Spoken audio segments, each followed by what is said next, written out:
Cheetah. The word was spray-painted across his locker in blood-red letters. Marcus Henderson stood frozen in the hallway.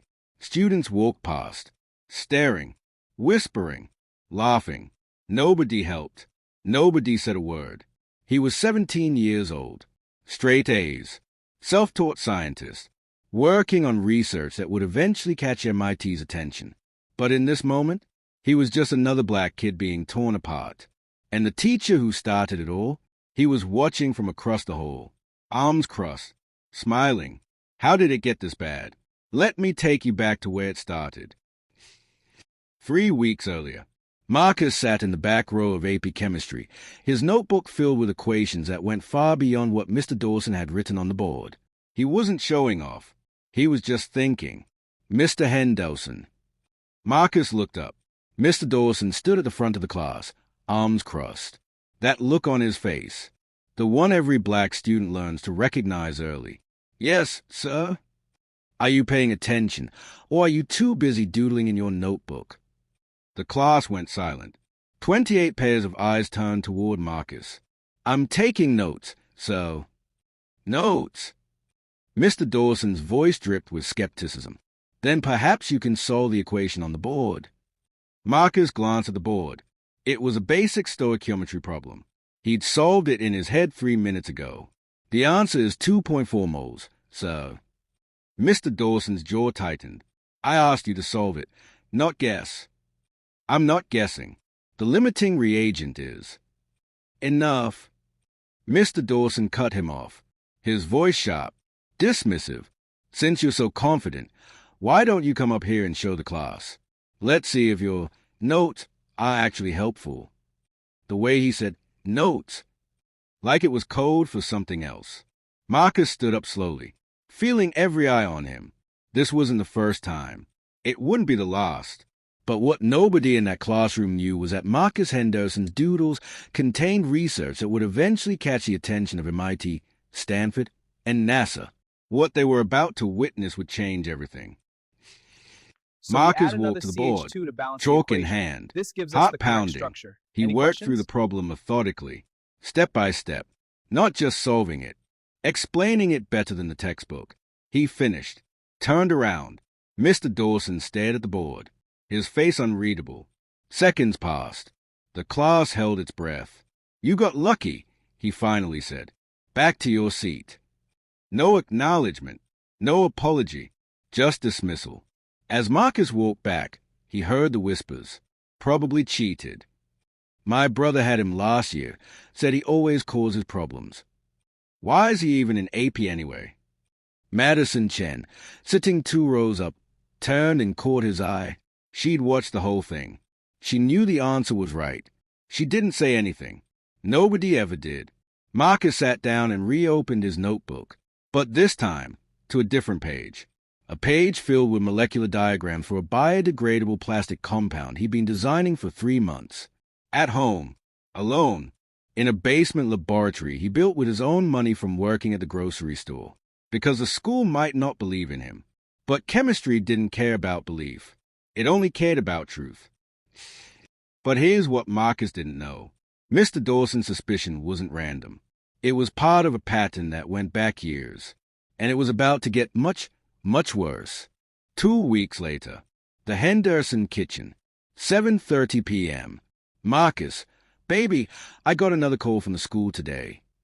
His mother, Sandra Henderson, stood at the stove, still in her nursing scrubs from a 12-hour shift, exhaustion carved into her face. Marcus's stomach dropped. What did they say? Mr. Dawson says you're disengaged, that you don't participate in class discussions. That's not. I know, baby, I know. She turned off the stove, set down the spoon. But I need you to be smart about this. You understand what I'm saying. Marcus understood perfectly. Don't give them a reason. Don't be difficult. Don't be black and brilliant at the same time, because they can't handle both. His younger sister, Imani, looked up from her homework. Why doesn't Marcus just switch classes? Because running away doesn't change the system, Imani, their mother said softly. And besides, Marcus needs an AP credit for college. College. The word hung in the air like a promise and a threat. Because Marcus wasn't just trying to pass AP chemistry. He was trying to escape. To get out of this town where being smart while black made you suspicious instead of celebrated. His father had left when Marcus was 9. Said he was tired of being disrespected at work. Tired of fighting to be seen. Marcus promised himself he'd be different. He'd be so successful they couldn't look away. But right now, in his mother's tired eyes, he saw the weight of that promise. The next day, principal's office. Marcus sat outside, his backpack at his feet, his heart pounding so hard he could hear it. The door opened. Mr. Dawson stepped out, gave Marcus a look that said, "I told you so," and walked away. "Marcus, come in." Principal Williams was a nice woman in her 50s. Marcus had always hoped she'd understand. But she'd been in this position for 15 years, and survival meant playing it safe. "Marcus, I'm going to ask you a direct question, and I need you to be honest with me." "Okay. Did you plagiarize your lab report on polymer degradation?" The room tilted. "What? No. Mr. Dawson says the work is beyond AP level, that it contains research from graduate-level journals." She slid a paper across the desk. His paper, covered in red marks. "Because I read graduate-level journals," Marcus said, his voice rising. "I've been researching this for months. I have notebooks, internet history, library records." "Marcus." Her voice was gentle but firm. "I want to believe you, but this looks bad. The work is exceptional. Suspiciously exceptional." "Suspiciously exceptional." Marcus repeated the word slowly in his head. "So I'm being punished for doing good work." "You're not being punished. We're investigating." "Same thing." Principal Williams sighed. "I'm going to need you to redo the assignment. Under supervision. In the library. With no outside resources. If you can replicate this level of work, we'll know it's legitimate." Marcus felt something crack inside his chest. How many students have you asked to redo their work because it was too good? The question hung in the air like smoke. Principal Williams looked away. "This isn't about race, Marcus. It's always about race. You just call it something else." That night, Marcus couldn't sleep. He lay in bed, staring at the ceiling, replaying every moment, every dismissal, every doubt, every time someone looked at him like he didn't belong. His phone buzzed. A text from an unknown number. "We know you cheated. Just admit it." Then another. "Go back to where you belong." Then another. "Cheater." He threw his phone across the room, and that's when he heard his mother crying downstairs. She was on the phone with someone, her voice cracking. "He's a good kid. He works so hard. Why won't they just see him?" Marcus sat at the top of the stairs, listening, tears streaming down his face. This wasn't just about a grade anymore. This was about everything. But what happened next would change the trajectory of everything. Because sometimes the people who try to silence you end up amplifying your voice. They just don't know it yet. The next morning, Marcus walked into school, and that's when he saw it. His locker, spray-painted in red. "Cheater." Students walked past, staring, pointing, recording on their phones. His hands shook, his vision blurred. Deshaun, one of his few friends, jogged over. "Man, what happened? Who did this?" "I don't know." "This is messed up. You want me to." "No." Marcus cut him off. "I'm handling it." But he wasn't handling it. He was drowning. In class, students he'd known since freshman year wouldn't meet his eyes. Teachers watched him with suspicion. And then, in the cafeteria, he overheard it. "I heard he's been selling answers. That's how he affords all that science equipment." The speaker was Tyler Morrison. White kid, captain of the debate team. Marcus had helped him study for the SAT last year. Marcus walked over. The cafeteria went quiet. "You got something to say to me, Tyler?" Tyler's face went red. "I'm just saying what I heard, man." "From who?" "Does it matter?" "Yeah, it matters." Everyone watching, recording on phones. Madison Chen appeared at Marcus's elbow. "Come on, This isn't worth it. Marcus wanted to explode, to scream, to fight. Instead, he walked away, because that's what they expected him to do anyway. Prove them right. That You're night, doing great. Just finish this Marcus's section. basement Okay, laboratory. this part is tricky. He stood Remember the surrounded example by I 3 showed you? years of Right, work. I see now. Beakers, microscopes, notebooks stacked everywhere. Self-taught, self-funded. Everything he'd built, everything he'd dreamed, and none of it mattered. His mother appeared at the bottom of the stairs. "Baby, it's 2 a.m. I know. You haven't eaten." "I'm not hungry." Sandra walked over, gently took the beaker from his hands. "Talk to me." And finally, Marcus broke. "I can't do this anymore, Mom." His voice cracked. "I worked twice as hard for half the credit. I'm polite. I'm respectful. I follow every rule. And they still treat me like I'm lying. Like I'm less." Tears streamed down his face. Dad was right. It doesn't matter what we do. They'll never see us. His mother pulled him into a hug. He sobbed into her shoulder like he was 9 years old again. "Your father wasn't running from the fight, Marcus. He was tired of fighting alone." She pulled back, looked him in the eyes. "But you're not alone. You have me. You have Imani. You have the truth. The truth doesn't matter if no one believes it. Then we make them believe it." Her voice was steel. "We document everything. We get evidence. We demand accountability. And if this school won't listen, we'll find people who will." 1 week later, school library. Marcus and Madison had compiled everything. Dated notebooks going back 2 years. Library checkout records. Browser history showing research. Emails with actual university professors who'd answered his questions.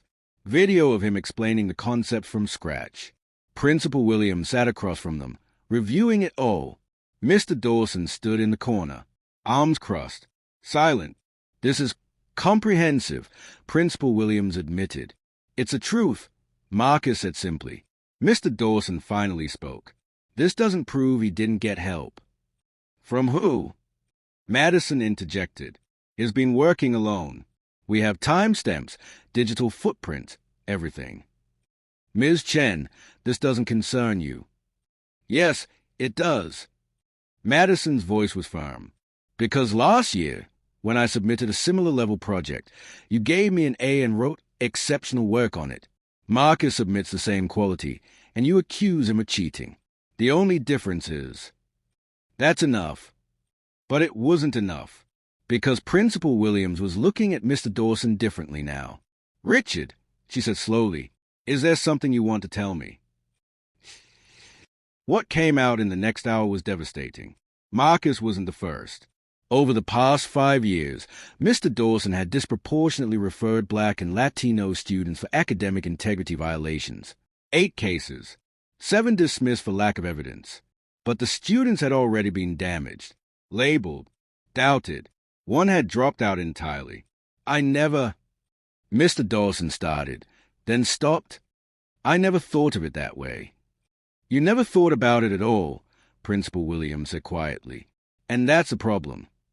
She turned to Marcus. "I owe you an apology. The school owes you an apology. What happened was wrong." Marcus nodded. But I also need you to know. Your work caught the attention of someone outside our school system." She slid a letter across the desk.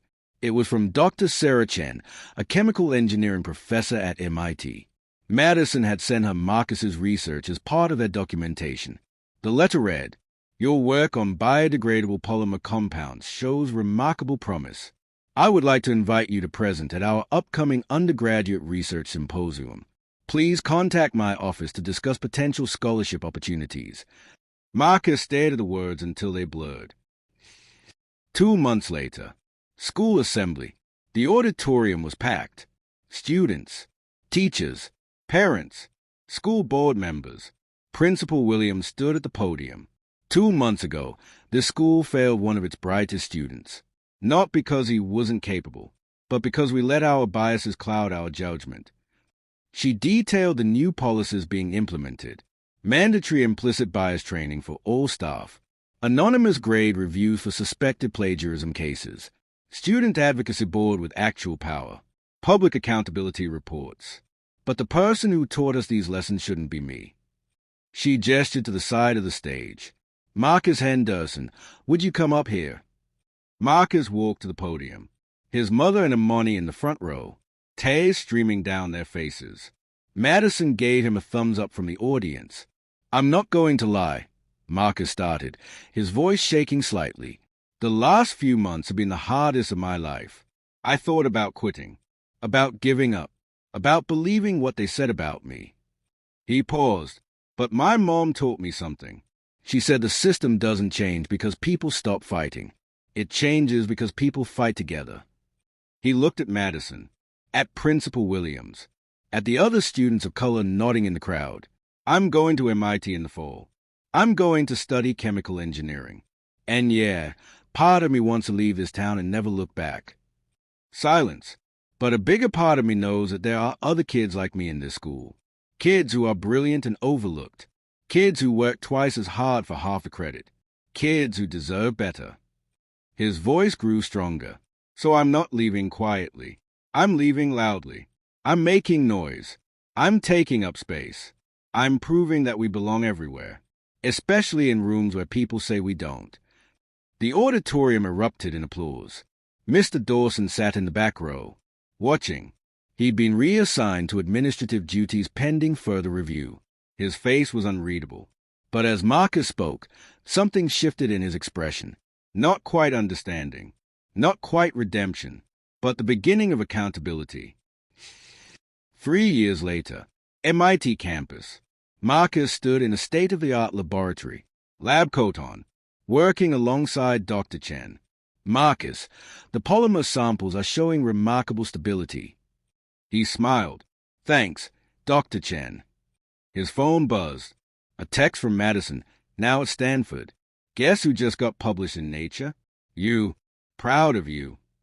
Another text, this one from an unknown number. Mr. Henderson, this is Richard Dawson. I know I have no right to reach out, but I wanted you to know that I spent the last 3 years in education equity training. I'm working with the district to prevent what happened to you from happening again. I failed you. I'm sorry, and I'm trying to do better. Marcus stared at the message for a long time. Then he typed back, thank you for the apology. I hope you mean it, because there are more kids like me coming, and they deserve teachers who see them. He hit send. Then he got back to work. They failed him quietly, with doubt, with bias, with silence. His success was loud, with truth, with persistence, with proof. But the real victory wasn't in proving them wrong. It was in changing the system so the next student wouldn't have to. If this story moved you, share it, because somewhere right now there's another Marcus, sitting in a classroom, being doubted, being dismissed, and they need to know that their story isn't over. It's just beginning.